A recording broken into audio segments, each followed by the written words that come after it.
Hello and thank you for joining me for your daily readings. So today, as the thumbnail suggests, we are doing a shadow work reading, and that just basically means intense inner work, okay?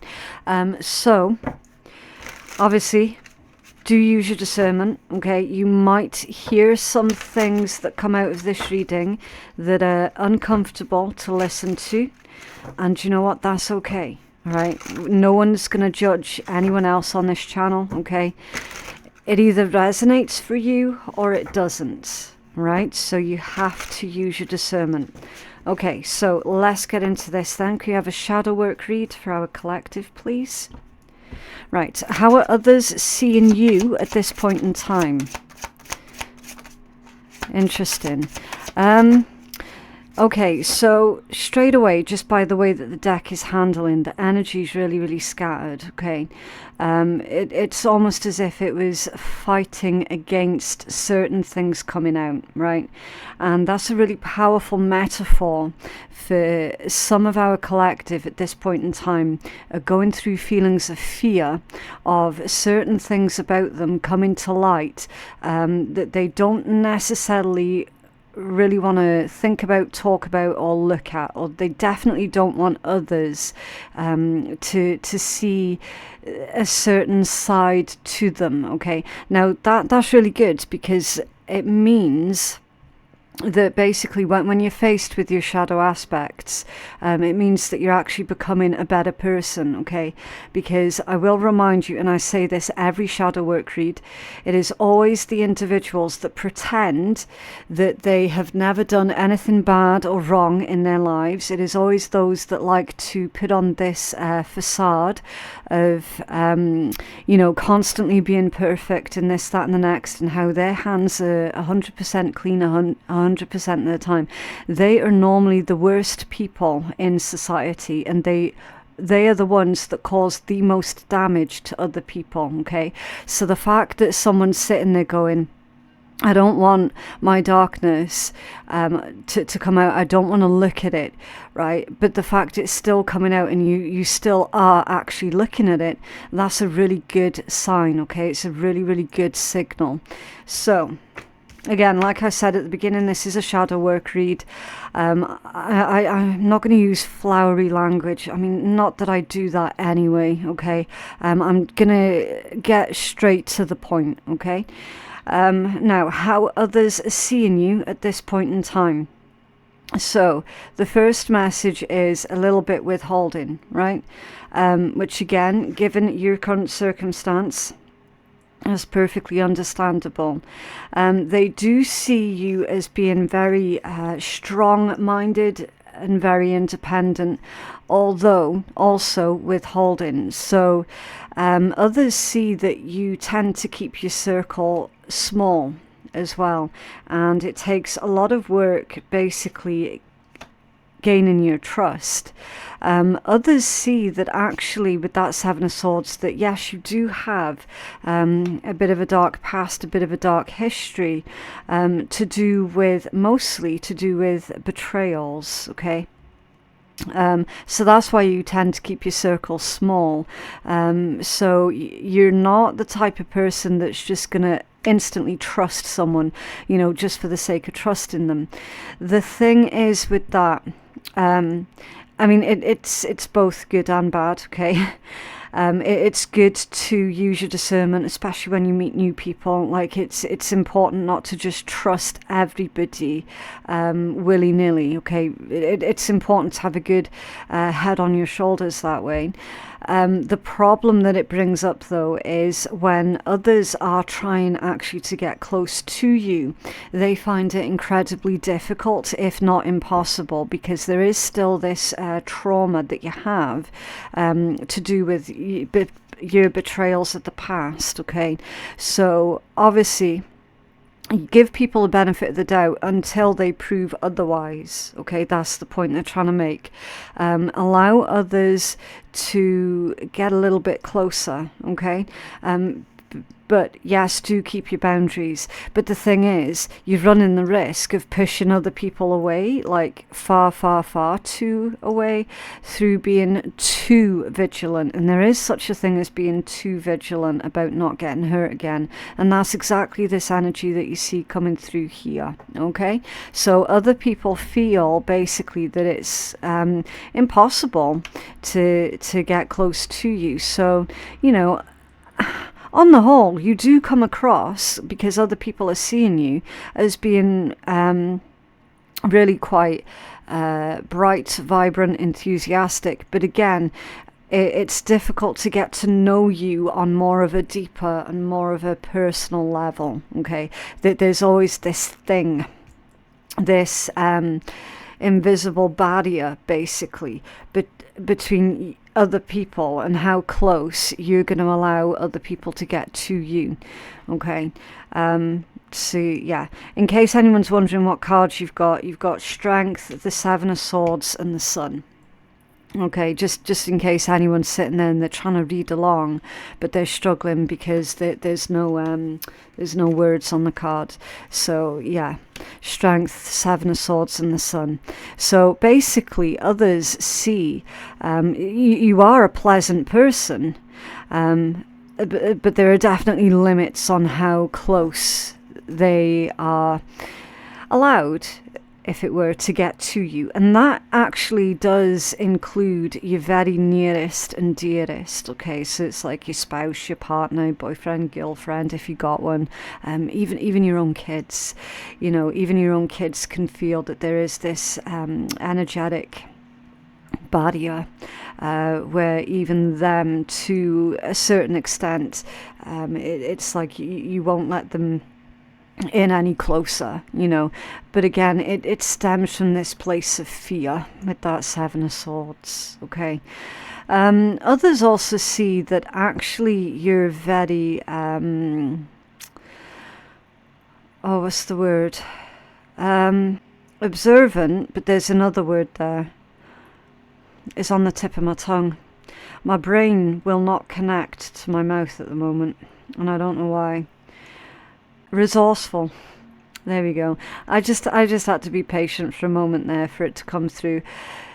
Others see that you are actually very, very resourceful, and that you are very good at turning a negative into a positive. Okay, so definitely do keep that up. Okay, that's a very good, very positive attribute to have.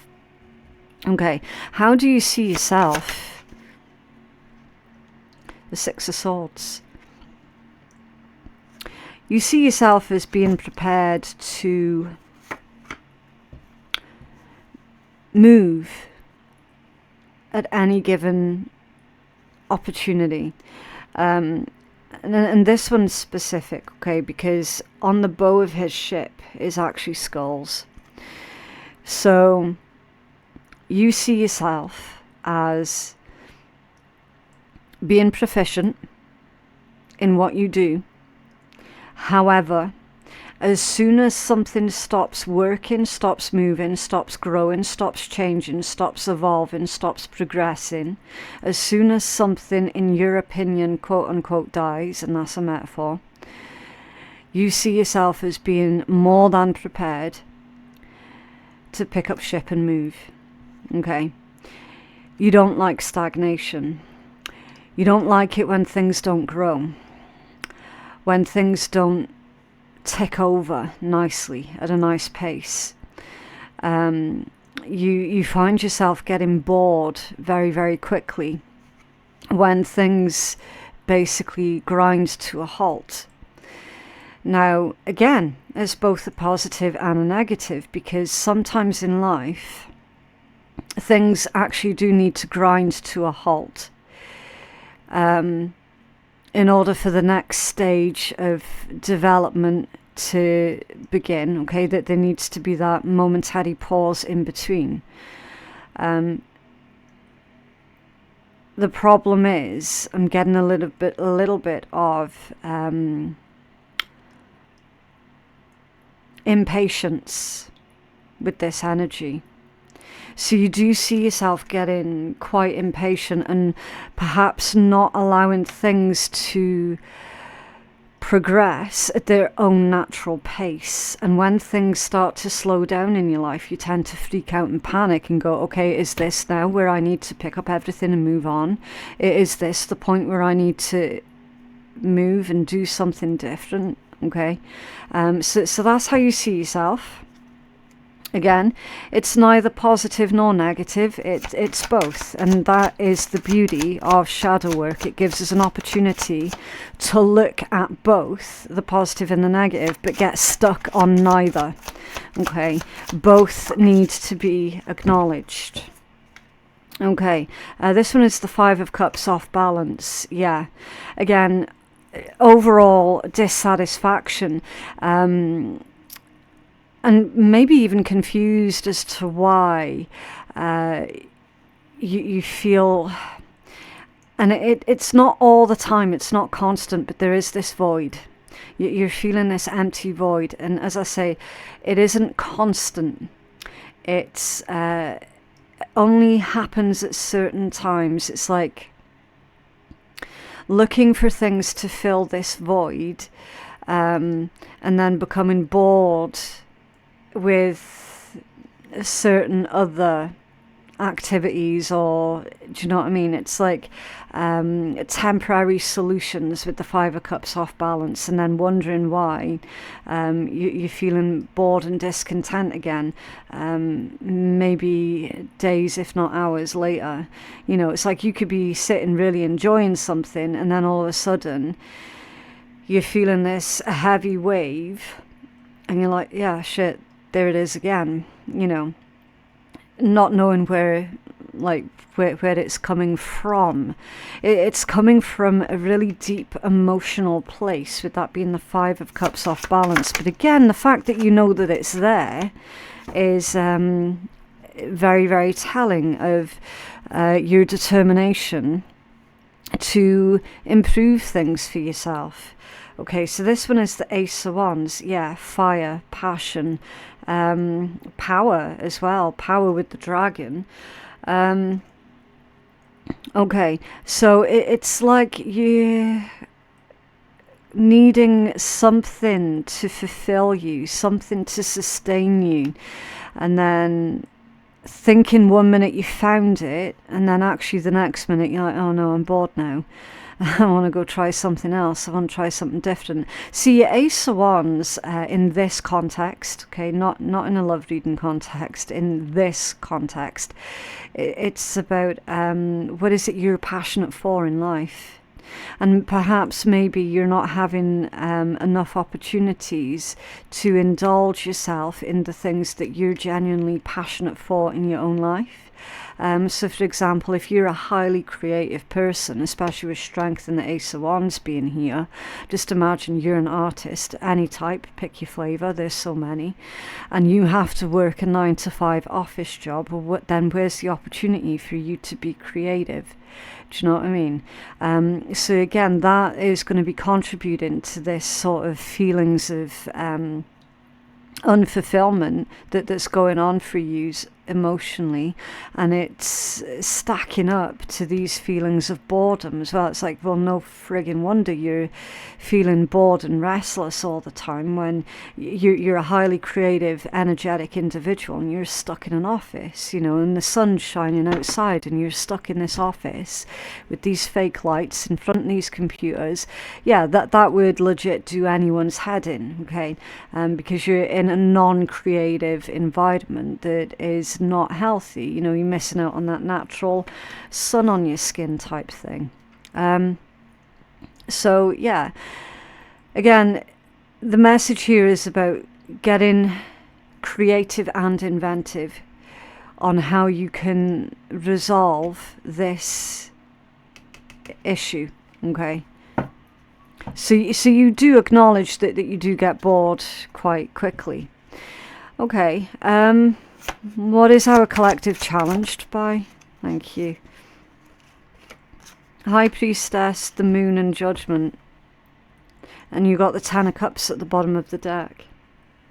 That Ten of Cups energy is absolutely beautiful. I love the way that they've illustrated that, because it's literally a castle on a hill, so it's safe, it's protected. You've got the lush green fields, you've got the life-giving river beneath. You know, everything is abundant and fertile, and it's just amazing the way that they've illustrated that.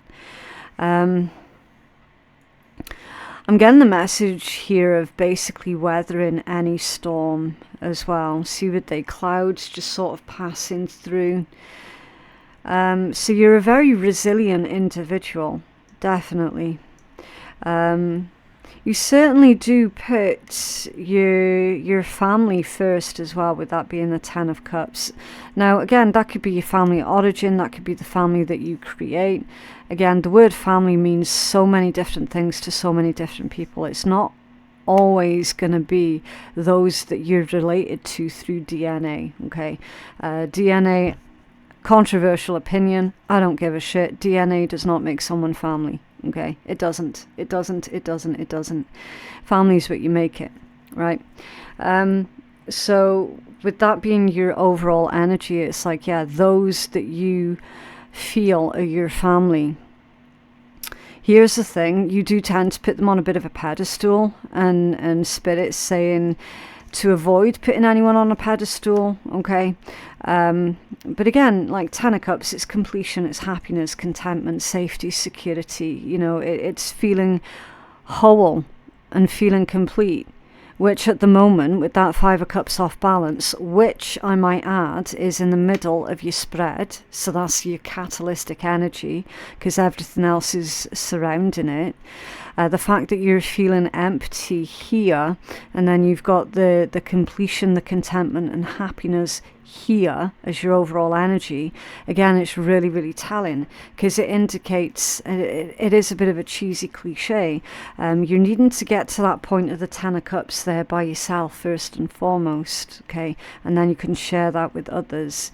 High Priestess and the Moon, again, very deep, intuitive, feminine energies. It's very emotional. It's basically the psychic combination. Okay, the High Priestess with the Moon. That's someone who has got a very strong connection to the universe, and perhaps at this moment in time they're not fully using it because you've got Judgment right next to it. Kind of reminds me a bit of the Devil energy, that one, because it looks quite sort of dark and dangerous and harsh, but it is Judgment. Okay, because it's number 20, it's the Judgment card. So you're needing to really listen to the call at this point in time, the call of your soul's pull. See, with this really deep, subconscious, feminine, intuitive message with the High Priestess and the Moon, you've got to listen to the call that your soul is pulling you towards, and that is going to help you to get to the point of feeling more happy, safe, secure, content. And at that point you're then going to be able to let people get a little bit closer to you on an emotional but also on a spiritual level too. Okay, so what is the call? It's going to be different for all of you, okay? Some of you are being called here to do something more creative, something that you and only you feel passionate about, okay? Again, I'm certain I'm speaking to someone who is an artist of some kind. So they're needing to break out of this stringent routine that they currently have got themselves stuck in, right? And really make time. Okay, you've got to make time to indulge in that particular chosen topic that you know you were born to do. Okay, and for others this is going to be more of like your life going off on a bit of a spiritual tangent. Okay, so you could be ditching the 9 to 5 for something more in favor of spiritual healing. Okay, spiritually healing others. and spiritually assisting others, that sort of thing, opening up a spiritually based business, okay? Basically, with this judgment being here, you know full well, because you can feel it deep down in your soul and in your heart, that's why your heart feels dissatisfied, that you were put on this earth to do something, that you have a higher calling, and at the moment, because of the way that life is, you're unable to live the purpose that you were put on this planet to do. Okay, now is the time, basically. Now is the time. Remember, this is coming out as a challenge, and it is going to be a challenge. It's not going to be easy. Not by a long shot. I know that feeling very, very well. Because bearing in mind, I've not been on YouTube forever myself, for example, you know. I was a professional business owner, and the direction that my life took, it was forced. It was forced, and not by me. And it did make me deeply, deeply unhappy and hurt and resentful for what it was that I lost, for what it was that was taken from me. But now I'm in this position right here today, and I can look back and go, right, okay, so now I can see all the pieces of the puzzle. Now I can see the path that led me. Now I can see why all of that happened. And it absolutely wasn't easy, not by a long shot, right? I'm recognizing this energy right here because some of yous are being called to do something more profound, and I fully appreciate again how narcissistic that might sound. Okay, oh, what, you think you're special? Oh, what, you think you've got a bigger? No, you're just a cog in the wheel, just like everyone else. Yeah, I've heard it all before, right? And I disagree wholeheartedly. Every single human on this planet has got a higher reason for being here. Every single person on this planet does have their part to play in improving this world. Okay, I don't care how cheesy that sounds. Everyone is on some kind of higher mission here. Definitely. And you guys who are watching this, you're being called. Now is your time. Now is your time to live your true life purpose. And again, sounds cheesy. Don't give a shit. Okay? Because, listen, if you don't do this now, it's forever going to dig holes in your heart if you don't do it. Okay? It's like literally saying, it's like Spirit saying here, like, realistically, what do you have to lose? And is that going to be a worthy sacrifice, if you will, for your happiness, for your 10 of Cups? Okay, you've got to really look at it in perspective. Okay, and again, I completely understand how hard it is. Okay. Everybody needs finances to survive. Everybody has to pay their bills, right? Spirit's not telling you to throw away caution with the wind here. No, they're saying first step, make time to indulge in this, what it is that you feel a pull towards, what it is that you feel passionate about. Okay, first step is to make time for that and then build it from that point onwards. But the fact is, somebody's not even started yet, which is the root cause of this frustration. And then accidentally or subconsciously, it's because you're blocking yourself from your higher calling, you're blocking other people from getting closer to you and from getting to know more about who you are as a person, as an individual, as a soul. Okay, because at the moment you're like, well, I'm not able to, live from my soul. So how can I possibly allow others to get close to my soul? So that's your steps for doing it, okay? Right, I did say it was going to be a difficult read. I did say it was going to be hard to listen to. That is the nature of shadow work, though, and no, it is not for everybody. And that's why you don't see a lot of tarot readers doing shadow work reads either. Because I'm going to level with you guys. They're not popular. They are not what's popular. Anything that involves self-reflection is not popular. Okay, it's just the way that it is. So yes, I do absolutely appreciate every single one of you who is on this journey to self-discovery and self-improvement. Right, so your healing message is almum and nurturing. Right, let me just find this for you. Right, so your shadow work healing message, and there's another skull symbol there as well. So skulls have been quite dominant in your reading, which is interesting.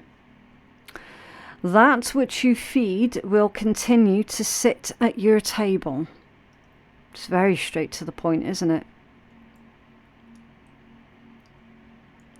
Everything that you put your energy towards, anything that you feed, that's what's going to grow. That's what's going to remain. Okay. We're going to skip the associations. Okay. The only bit that you need to know on that page is this card represents the constant awareness of who and what we feed with our attention. Okay. So consider, where is your attention going, and is it genuinely going to the best place, to the best causes? Okay. Divinatory meaning. Make sure that you're encouraging and nurturing only the qualities, the circumstances, and the kinds of people that you want to see perpetually appear in your life. Now that's a really powerful message, considering the fact that at the moment you're focused on things that are not feeding your soul and therefore causing great misery and unhappiness. Okay? It's time to nurture different things. Is also saying as well, consider the company that you're keeping. Right, so I am going to pull from our cheeky deck. If you're new here, then I do need to give the warning that if you're allergic to swearing or sarcasm, then you just don't have to listen, okay? I just really do love using these cards at the end of a read because it can really lighten the energy. Okay, oh, that one clearly wants to come out. It's just a bit of light-hearted fun at the end of a read. Okay, right, you can learn a lot of good lessons from a few fucked up people. Okay, so consider, now that we've seen that, consider your parents, consider your grandparents. What kind of lifestyles did they leave? Were they happy? Were they unhappy? Were they constantly struggling? Were they constantly working? Did they miss out on a lot in life because they had to constantly work, for example? Okay, if so, then that was pretty fucked up. And you do not have to live that kind of lifestyle, okay? And again, I know it sounds hard to believe, but life can be, and it should be, enjoyed. It absolutely should be, okay? Right, take a moment and think about a major lesson in your life. Did your heart get broken? Did a friend betray you? Did that heartbreak teach you not to settle? Are you resilient and self-reliant now because you had to be? Think of the fucked up person that taught you that lesson and send them a little cosmic thank you. Gratitude for the lesson you learned does not excuse what they did, but it does help you to avoid going back in for the same lesson with a new fucked up person, though. Yeah. Yeah, so recognizing patterns within yourself and also patterns within other people. Okay? Rise above your fuckheadedness. We're all fuckheads in our own way. Exactly. I basically said that much right at the start of the read. Ain't nobody on the planet got 100% clean hands 100% of the time. It just doesn't happen. The trick to winning at life is developing the ability to identify our own flavour of fuckheadedness and then rise above it. What one little thing can you do different-ish and better-ish today, you beautiful fuckhead you? Yeah. Yeah, so in what ways do you know that you can improve? Anyway, that is what I have for you guys today. I just genuinely hope that reading has helped out someone. If you feel that you could benefit from a personal reading, then I am currently taking bookings on my website, which is phoenixkeiatarot.com. The direct link for that is in my description box below. Thank you so much for watching, and I'll see you in the next one. Bye.